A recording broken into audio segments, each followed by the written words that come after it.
part of the potential risk is that those who can start to dominate the technology can end up influencing in ways that may not be very positive. So I understand the fear associated with it, but I think our opportunity is that we can put moral and ethical boundaries around it if we're smart about how we do it, and if we can raise awareness, if we can infuse that into the fabric of our societies and create more of a culture of awareness and also insight into where these risks could take us, because it's us that define them, right? It's us that design them. It's us that deploy them. We can make it work.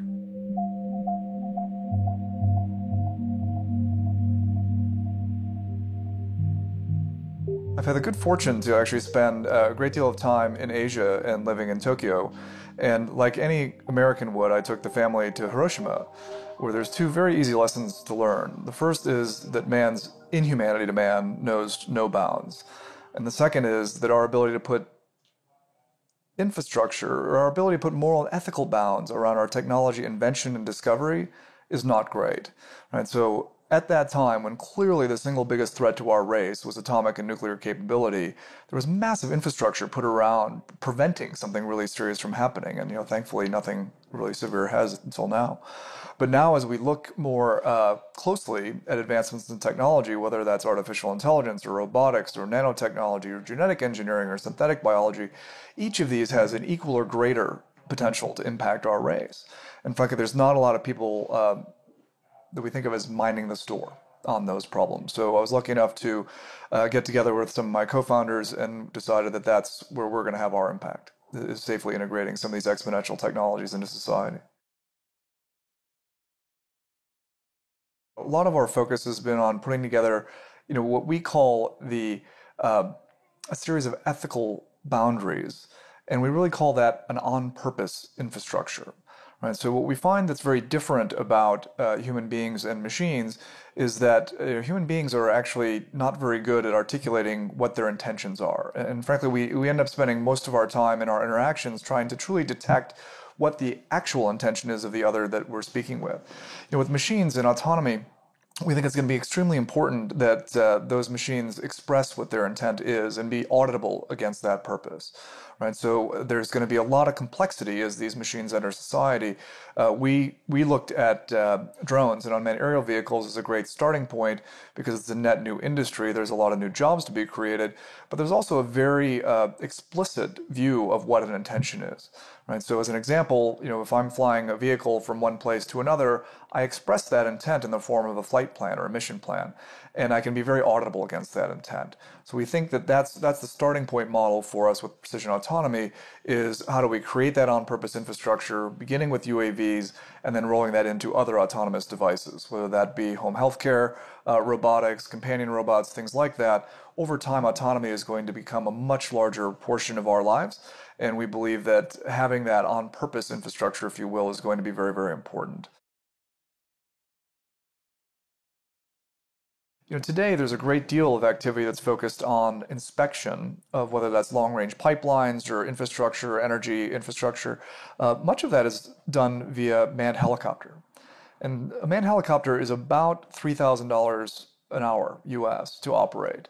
You can do something very similar with a drone for less than $30 an hour, right? 100 to 1 ratio. The economics are simply unassailable, right? This is happening. And the technology exists that it can be deployed very easily today. And what we find is that there's a lot of issue with regulations being quite a bit behind. So frankly, one of our first markets and where we've been addressing is around insurance. Insurance has not always been viewed as a really interesting marketplace or industry, but frankly, the role of insurance in society is to safely integrate these new technologies. And they do that through pricing risk, right? And frankly, insurance has often been a proxy for regulations in many ways. So, we often joke to say the horseless carriage would never be where it is today without insurance having been in the mix. So a lot of what we do with precision autonomy is create an on-purpose infrastructure and enable the insurers to have better insight into the operation of autonomous vehicles. So we think that is a necessary component of infrastructure in order to integrate things into society, because without insurance, we think that simply wouldn't be practical, and for the most part, regulators wouldn't be comfortable since they have very little visibility into how a lot of these machines operate.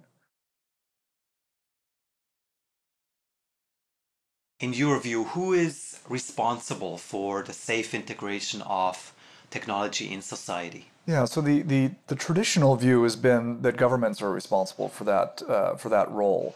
I think the reality is that the technology is moving so rapidly that it's not practical for governments to be able to step in and have any level of insight that will allow them to appropriately regulate, which has the risk of just simply shutting things down. Because oftentimes what's happened when things are not understood, they simply get shut down. So insurance, we think, is a great model for that in terms of trying to help integrate because they're about pricing risk. It's not eliminating risk; it's about pricing it appropriately. But I think at the core, with any new technology, those who are developing the technology are the only ones that really understand how the technology can work and what the potential risks are. And I think when you start to think about your moral and ethical boundaries, it's those that are the designers. It's those that are the users. They're the ones that will understand and be able to uh, have a point of view as to what those risks really are. And hopefully we can create the positive peer pressure around a capitalistic economy to say there will be offerings that will address people's concerns. And that's where we think there's a lot of tremendous opportunity for both new jobs as well as as new purposeful infrastructure, simply because if we can do this well, we can create offerings that people will say, yeah, I'm worried about my privacy.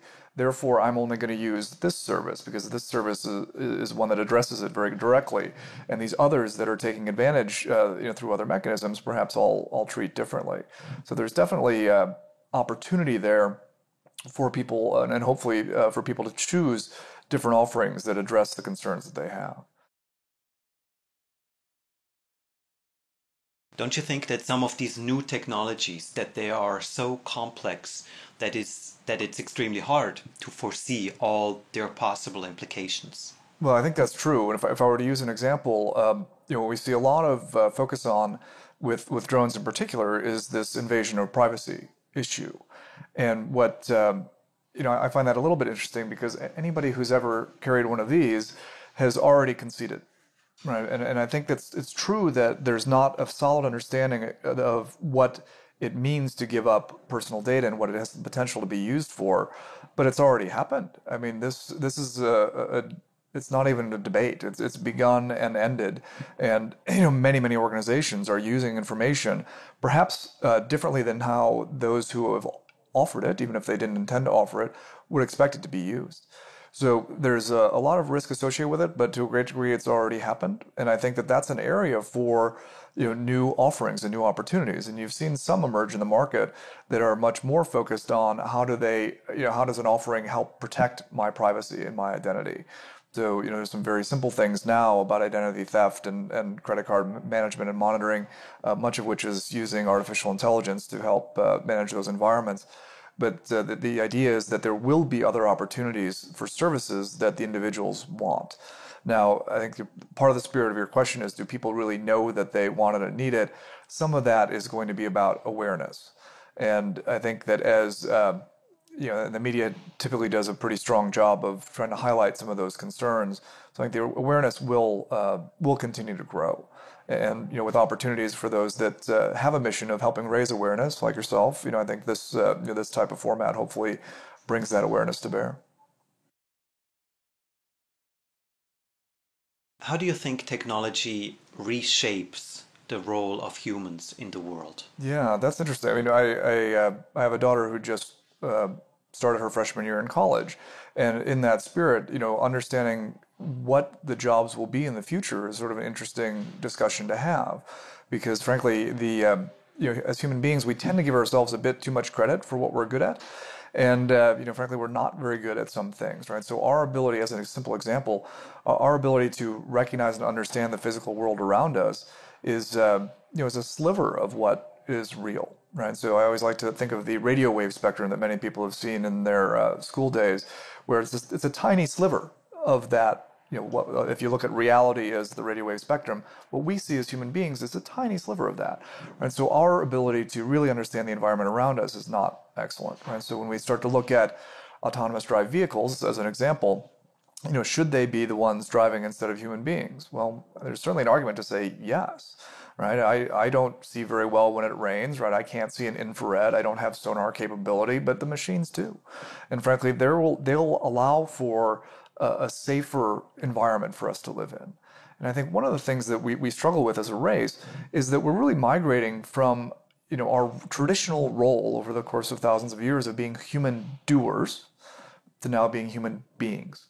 Right? We're sort of on path where 100% of our GDP is going to be created by 0% of our population. And we should think of that as a positive thing because it changes the nature of who we are, right? So we're not about moving equipment. We're not about moving water from the river to the town. We've found ways to apply technology and machines to do that for us. We're at the cusp of that happening now in several other ways, whether we call that robotics and artificial intelligence. But these are opportunities for us. Certainly they create new jobs, many of which we don't really understand. In the drone space, there's lots of people that are now flying drones, which frankly is really fun. And so there's been a lot of hobbyists that have done that, of course, and now people doing it for a living that really enjoy it. Sort of similar dynamic to those who wanted to fly fighter jets or to become pilots. So there's opportunities in that regard. There's also massive opportunities around creating new offerings, whether they be about protecting privacy or whether they be about putting the moral and ethical bounds around the use of this technology. This is where new jobs will be created. So there's a lot of fun opportunity for us to explore and not only think about the downside risk. We have to be thinking about the upside potential.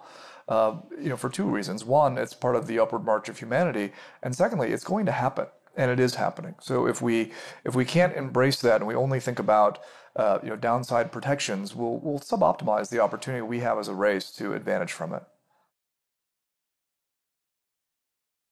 Do you have an outlook on what's on the horizon for us and our work, maybe 20 years down the road? Sure, I think the opportunity for the human race is going to be bound a little bit more by empathy, and a little bit more by creativity and things of that nature. So I know there's been a lot of call it pessimists associated with technology to suggest that almost everything that human beings can do will be replaced by machines. Certainly, I don't expect that to be true tomorrow or the next day, right? So, but there are a lot of things and a lot of writing on the wall to suggest that there are roles and work that will be displaced, right? The largest legal firm in the world doesn't have any lawyers, right? It's LegalZoom, right? So there's a series of other examples, and driverless cars are clearly going to displace many drivers, which is a very large employer of lots of people around the world. But that, if we only look at that nature of it, then it's going to look very defeatist. If we think about what some of these other opportunities are, whether it's around the new topic, which might be flying drones, it might be about understanding and teaching robots how to operate within society, whether it's creating the moral and ethical bounds upon which they'll operate, whether it's defining the next generation of underwriting criteria for insurers to understand how are these vehicles going to, or how are these machines going to interoperate. There's a lot of extensions of what we've done in society previously that can be applied to this new technology. So I think there's precedent set for this, right? So the person who was focused on horse and buggy that then had to transition to the automobile, had a significant transition, and some people weren't able to understand what that new environment would feel like. But there are certainly early adopters that are going to explore lots of different opportunities to to change our economy and move more into what we often call the autonomy economy, right? There's going to be a whole series of different autonomous devices, how we interoperate with them, what we ask them to do for us, what is being done by them that we no longer do, is going to change a lot of how our economy works. However, there's clearly going to be a lot of new jobs generated in the autonomy economy. But this shift of human doer to human being, I think, is a difficult one for people to grasp, and it does introduce topics like a standard living wage and a whole series of other potential approaches that will hopefully eliminate any social stratus or social strife that may come along with a separation of haves and have-nots with as it relates to technology. So there's definitely risk associated with some of those things, but the opportunity to drive new job creation around the technology, I think, is outstanding. let's say in a few years we have a lot of assistance from machines and software in our daily life. How do you think we can make the most of this opportunity? Yeah, I think the challenge that we have, one could argue, the challenge that we have is how we're measured today. So, GDP has often been viewed as a pretty negative measurement, or at least not a complete measurement. And, where we need to be considering as human beings is that the right measurement? Because you tend to get what you measure, and if you're solving for economic growth, you get certain things that happen, and then I have a responsibility to my family, and I go and I get a job, and my job is interesting or not, but that's become part of a consumerist type of world, and we constantly get reinforced to live that consumerist world. However, the hope would be that we can actually extend ourselves into a different level of operating, right? So you could almost think of it as a Maslow's hierarchy construct, where us as human doers, we've been food, shelter, clothing level, right? So we've had to build things, we've had to carry things, we have been what I'll call the horsepower until we brought horses in to actually be the horsepower. But now we have a whole series of other machines that are doing that on our behalf, and the opportunity is to think about the future in a way that's redefining what it means to be human. And I think that part of our challenge has been that we've in some cases relegated ourselves to a role as consumers. And in that role of consumers, we measure ourselves based on money, right? And that's one of the very strange things about where we are, because as human beings, one of the things that we've always done, or what's made us successful, is that we've been able to operate in a series of fallacies.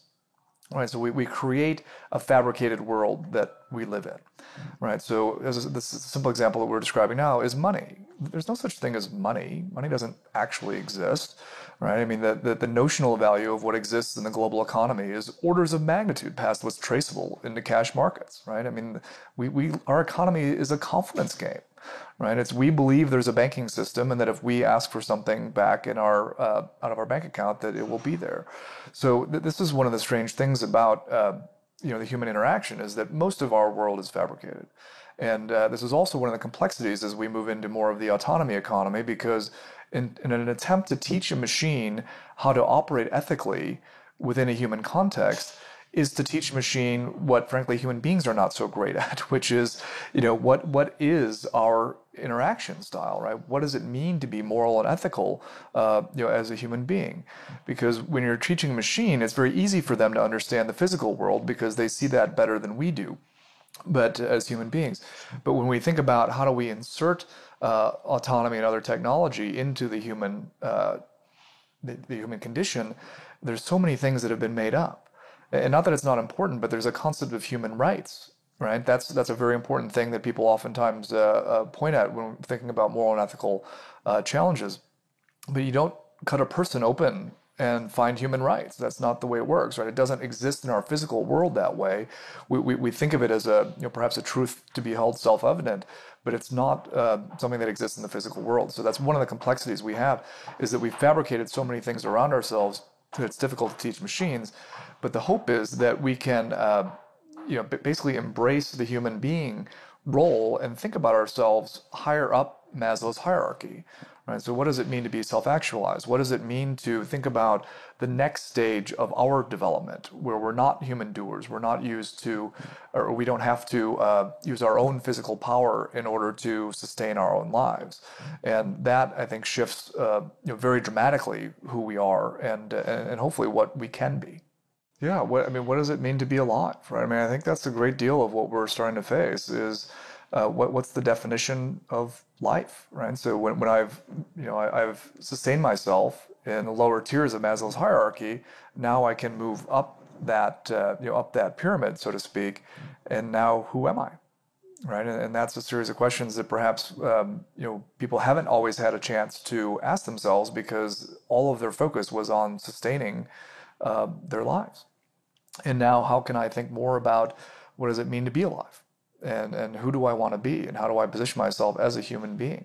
And of course, there's going to be visceral activities, right? Things that I want to do, that I want to feel, and I want to have better connection to the life around me, and perhaps part of, the greater good, but just connection to nature and to society in that way. And I think that, perhaps as we start to consider, moving from measurements like GDP to those that might be more empathetic in how we interact with, other creatures on the planet or other human beings, that will hopefully lead us towards, some additional opportunities that we don't often look at day to day, simply because we're so framed in our thinking now, living in a consumerist world and having come out of the Industrial Revolution, that we have a role to play. Our role is to get a job and to earn a living in order to put food on the table and buy clothing. That's changing, because that need, of course, is there, but the way that occurs is going to change. And the hope would be, we get back to art, we get back to philosophy, we get back to things that make life worth living instead of just sustaining. How do we think about this? I'll call it the upward march of humanity. How do we continue to extend ourselves, redefine what it means to be human and what it means to be moving in a positive direction?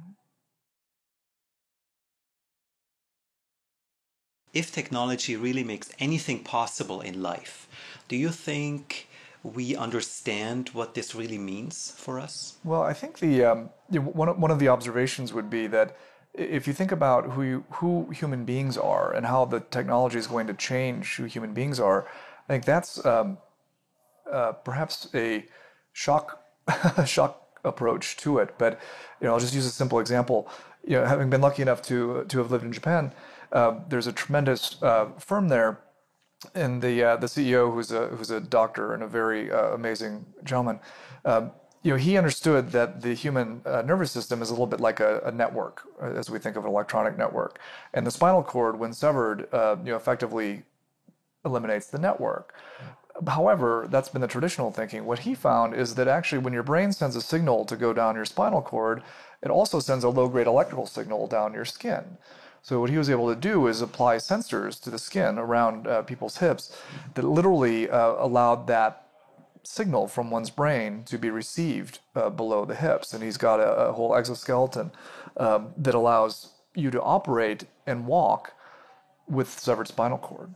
So, the ability to start to operate equipment outside of our own biology using only your mind, to me, is truly the stuff of science fiction. I mean, but it's happening today. And, as people start to think about, well, what would it really mean to live in an environment where my biology is not the only thing that defines me, and to start to operate things outside of your biology using only your brain, to me is a catalyst to allow people to start thinking about things very differently, to say, well, who am I in that case? Because if I can, if it's really just about my, I'll call it consciousness, and how I can project that and affect the world around me, that's very different than how I've traditionally thought about myself, and having food, shelter, and clothing for this biological suit that I wear, because there's something perhaps a bit more ethereal about consciousness that people will then have to start contemplating. And I think that's, to me, a catalyst for how do I think about who I'm going to be. Because if I really change the nature of who I am and my biology, I think that starts to shift people's views of what it means to be human. Because we've already seen a lot of, I don't know anyone who's ever more than a meter away from one of these devices, but you're starting to see a lot more ingestible and implantable technology. And that's going to very severely change, sort of who people are, what we're good at, what we have to remember. I mean, I think it's already changed a great deal of, what happens in schools, because people say, do I really need to memorize something, right? Because I can find it in 4 or 5 seconds, on this device.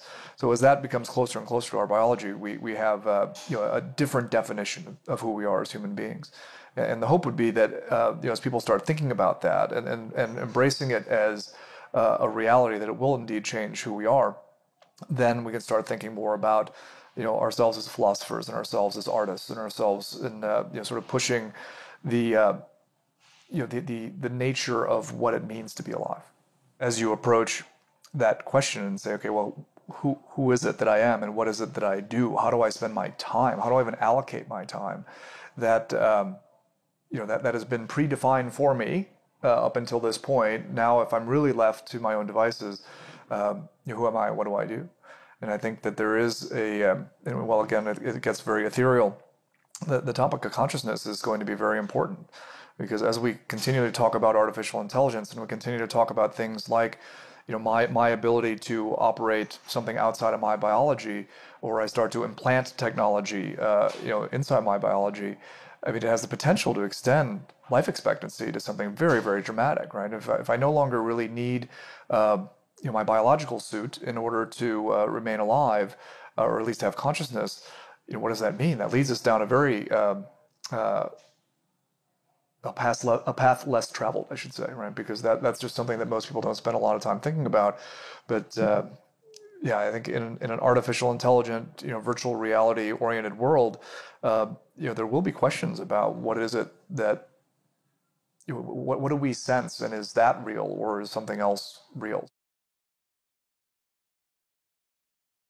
Traditionally, with commercial air travel, what you find is, at 35,000 feet, there's nothing else there that's not man-made, and therefore you can communicate back and forth from the plane to an air traffic control center and know that you can be efficient in managing that environment. But today, the air traffic controller role is I think the single most stressful job there is. And as we start thinking about drones and autonomous devices in the lower altitude, it's simply not practical to think that it would be managed the same way. So we have a model that we call the 3D airspace management model that basically allows you to visualize everything that's in the physical world, and then also begin to trace where other vehicles are operating within that context.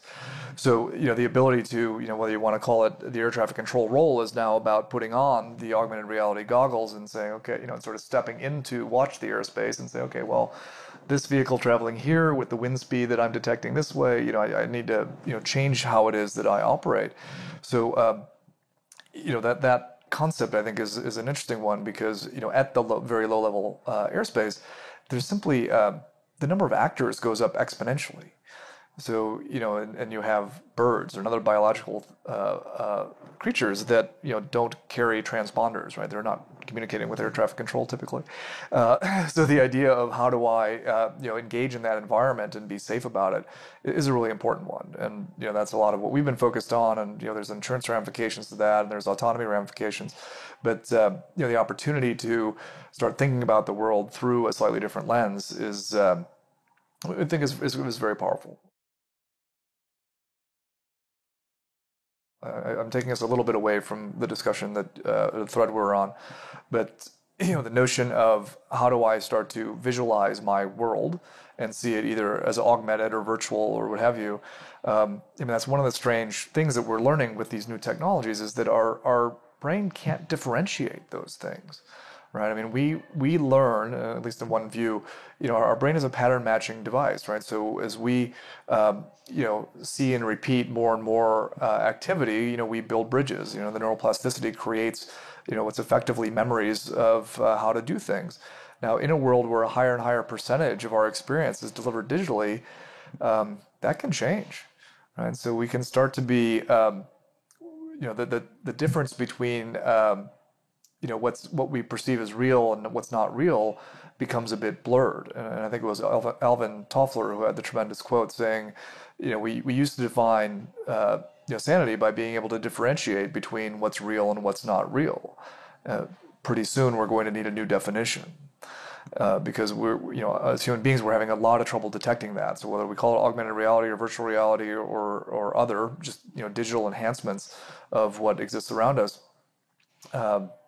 we have trouble because of our wetware, right? We haven't had a material upgrade in the last 200,000 years, right? In terms of our our wetware capability, we get a new one of these every 12 months.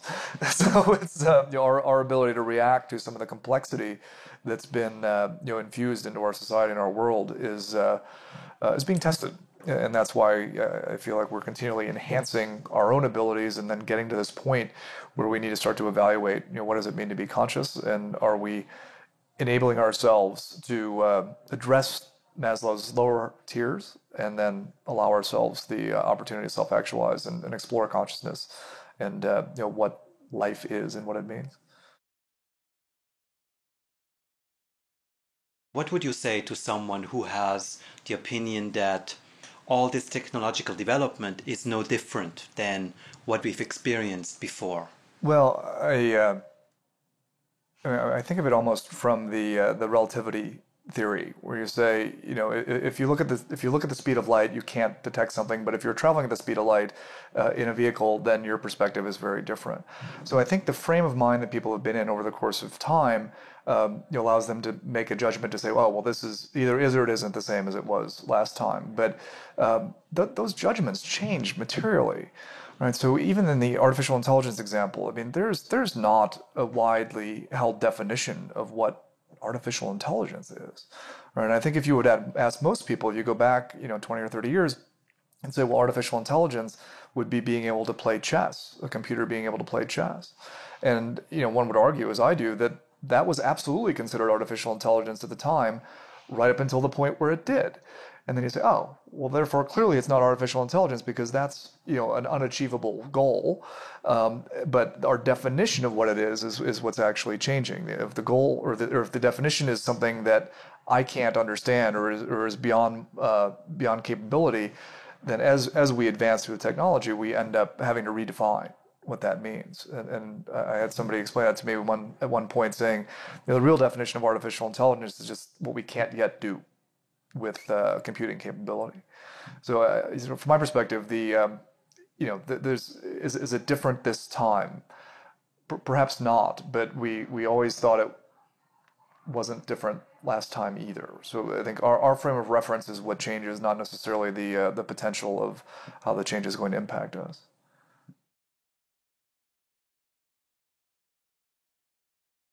Some people are also quite afraid of all the technologies that come our way.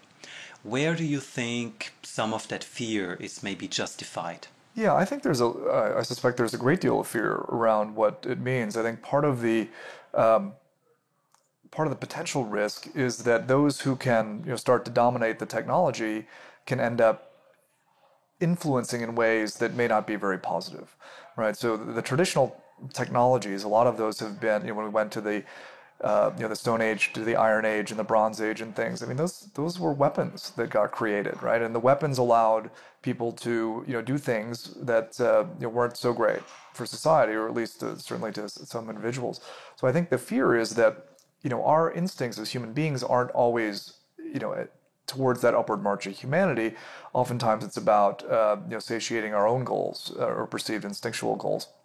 So I could see that people would be concerned that, as we get to these, awesome points of technology that others could control or small groups could control, they could use that power in ways that don't necessarily advantage, the many, right? And not that everybody needs to be utilitarian, but the notion of, what can a small group with this type of technology do, that's a realistic fear to have.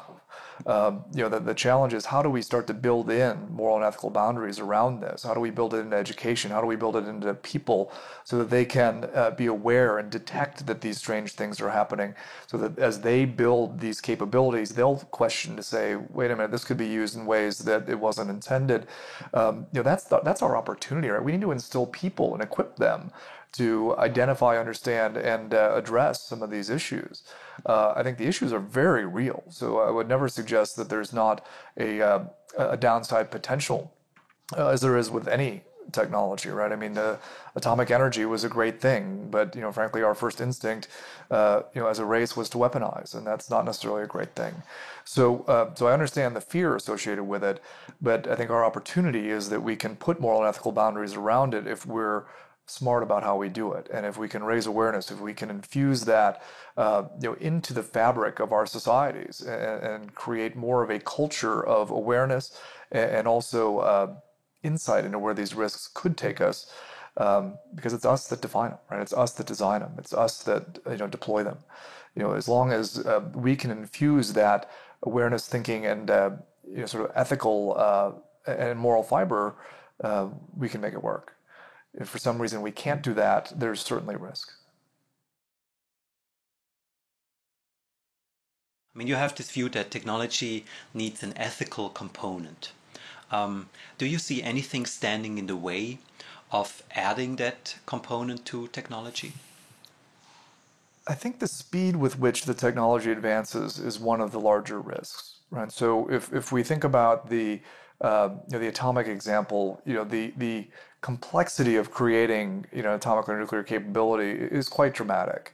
However, when you look at robotics and AI and a series of other uh, genetic engineering and some of these things, the need for large scale, capital or capability to deploy them is actually quite low. So that introduces a different type of risk because a smaller number of actors could decide with nefarious intent to do something that's quite dramatic. So that I think is the challenge that we have.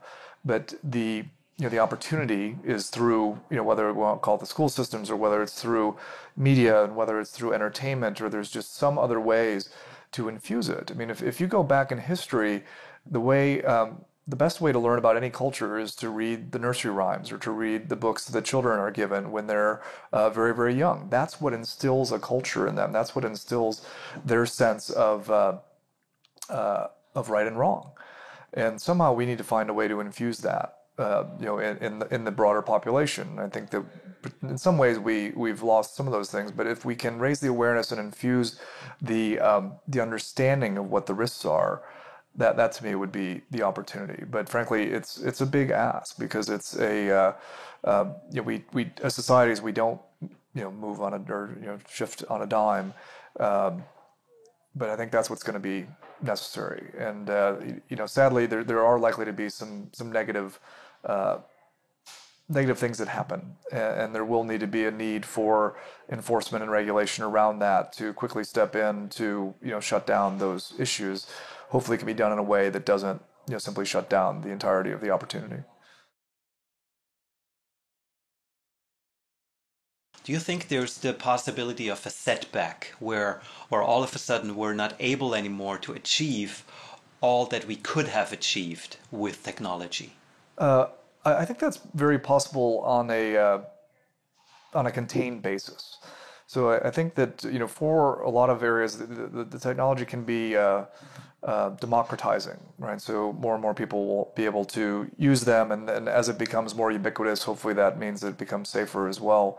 I do suspect that in certain situations, and oftentimes it's governments that will step in to try to not negate, but simply control a situation. And I think that that definitely has happened. I'm not sure that it's ever been sustainable. Right? The example that I always think about is with stem cell research in the United States, and there was a policy decision made to suggest that that wouldn't happen in the United States because it was unethical in many ways. And then there's lots of debate on both sides of that. But the point is not whether that was the case. The point is that it happened anyway. Right, so it's happening, and I think that's one of the realities that we all need to embrace is that suggesting that we will stop the progress of the technology is not practical or realistic.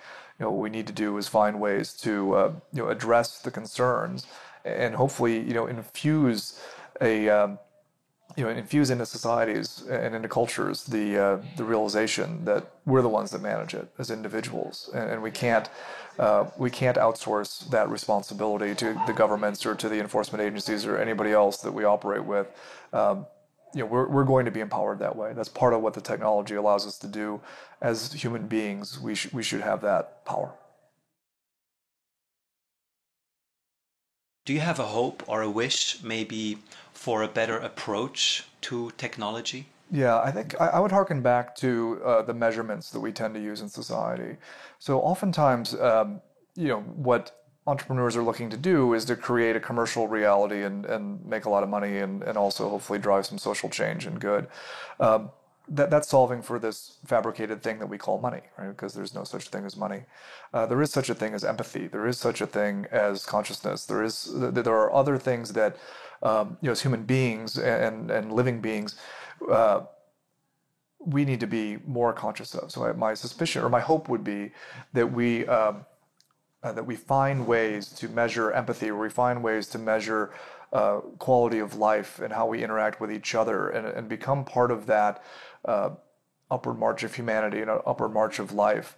Because if we can find ways to measure that, we'll be able to achieve it.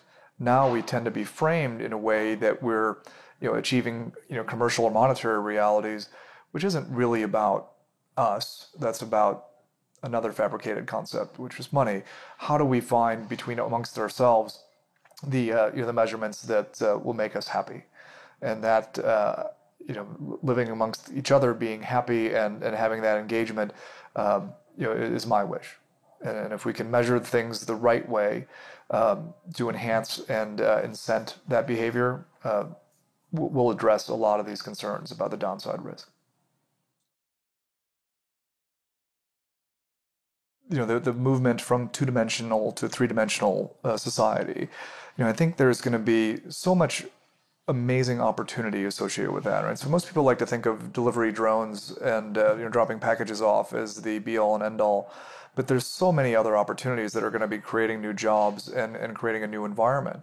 So as I started to touch on, the notion of air traffic control at 35,000 feet is entirely different than operating with birds and plastic bags and people kite surfing and all kinds of other fun things that they do. And the nature of how we're going to manage in that autonomous world is going to create a massive number of jobs, right? Because that's one of the things that creates the fear. But what should happen with the fear is it should be translated into the opportunity and say, well, if I'm fearful of these things happening, then what are the skills and jobs that I need to create that are going to put the moral and ethical bounds around this fear? And that's, I think, what we don't perhaps spend enough time on, is we tend to expound upon some of the downside risks. But how do we then embrace that to say, how are we going to do it differently, right? So, a lot of what, when we, with precision autonomy, talk about the on-purpose infrastructure, it's about creating that environment and say, okay, well, we clearly believe that we're going to operate in 3 dimensions. How do we evaluate and manage that environment? And how do we begin to crowdsource information into that environment so that we can be practically operating in it and not, as many people would fear, crashing into each other and other things. But the opportunity to embrace that fear that regulators have and others and say, how do I rotate that into a new set of capabilities, have impact with a new set of jobs and a new set of skills? That's how we transition from where we are. That's how we embrace the fear and transition it into this autonomy economy, because that's where a lot of the opportunity will exist. And if we're continually observing the problem or admiring the problem as opposed to actually addressing it, we'll be stuck. But if we can move and say, oh, I do like the Star Wars view of this, or I do believe the Jetsons is something that's attainable, and all of a sudden I can operate in 3 dimensions, and that's not a technology problem. It's arguably a regulatory problem. Who's going to fix that? I can fix that, right? As individuals, we can all look at that and say, here's the vision for who we want to be and how we want to exist in society and how we want to operate with each other, and embrace that and move it forward. So I think that's the real opportunity we have, is embracing the fear and the downside risks that we've constantly, that's easy to identify. And instead of observing that problem, embrace it and move it forward with a set of technology and capability and empathy that will allow us to advance.